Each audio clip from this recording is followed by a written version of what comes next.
ChatGPT, relate ACIM to the movie Copying Beethoven.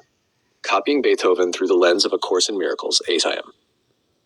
Copying Beethoven is a moving story about creativity, inspiration, genius, collaboration, humility, and the relationship between the personal self and something greater that seeks expression through it. Through the lens of A Course in Miracles, ACIM, it becomes a beautiful meditation on divine inspiration and the recognition that true creation comes through us rather than from us. At its heart, the movie asks, where does inspiration come from? ACIM answers, true creation extends from God through the mind aligned with spirit, the myth of the individual genius. The world often portrays Beethoven as a solitary genius, a singular source of extraordinary creativity. ACIM gently challenges this idea. The Course teaches that true creation is not personal. It flows through the mind when obstacles to love are removed. The movie beautifully explores this mystery. Inspiration versus possession. Throughout the film, music appears less like something Beethoven owns and more like something he receives. There are moments when he seems to be listening rather than inventing, receiving rather than producing. ACIM teaches that revelation and inspiration arise when the mind becomes willing to listen. The movie repeatedly points toward this experience. The collaborative venture. One of the most ACIM-like themes is the relationship between Beethoven and Anna.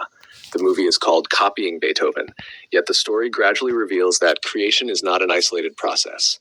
There is joining, support, collaboration, shared purpose. ACIM teaches that awakening is a collaborative venture. The movie beautifully reflects this principle. The ego and specialness. Beethoven struggles with pride, frustration, anger, and isolation. The ego often identifies with special talents and accomplishments. ACIM teaches that specialness separates. Even extraordinary gifts can become barriers if they reinforce separation.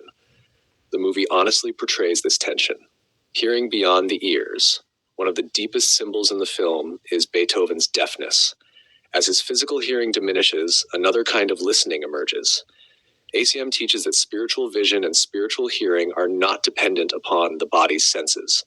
The movie beautifully symbolizes this shift from external perception to inner knowing. Creation as extension. Music throughout the film acts as an extension of something vast, something universal, something beyond personality. ACIM teaches that creation extends naturally from love. The movie repeatedly suggests that great art arises when the personal self steps aside. Humility. True humility appears throughout the story, not self-deprecation, not weakness, but recognition that the source of greatness is not personal ownership. ACIM teaches that humility recognizes God's strength rather than the ego's achievements. The movie beautifully illustrates this lesson. The Symphony of Joining. The famous performance scenes symbolize joining. Many musicians, one purpose, many instruments, one expression. ACIM teaches that heaven is perfect collaboration. The movie repeatedly reflects this harmony. Beyond the artist, by the end of the film, the focus subtly shifts. The question is no longer who created this. The deeper question becomes what is trying to express itself. ACIM consistently directs attention away from personal authorship toward divine extension. The movie beautifully points in this direction. The central reflection. The ego watches Copying Beethoven and asks, how can I become great? How can I be recognized? What makes me special? The Holy Spirit watches Copying Beethoven and asks, can I become willing to let inspiration flow through me? Viewed through ACIM, the movie becomes a beautiful lesson about creativity, humility, and divine inspiration. Beethoven's music symbolizes the extension of something far greater than personal accomplishment. The deepest message may be, the ego seeks ownership, recognition, and specialness. The Holy Spirit teaches that true creation is an extension of love itself. When the mind becomes willing to listen, inspiration flows naturally.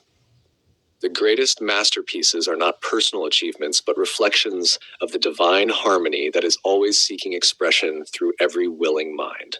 Go to mwge.org to find some movie clips and a brief write-up by David Hoffmeister.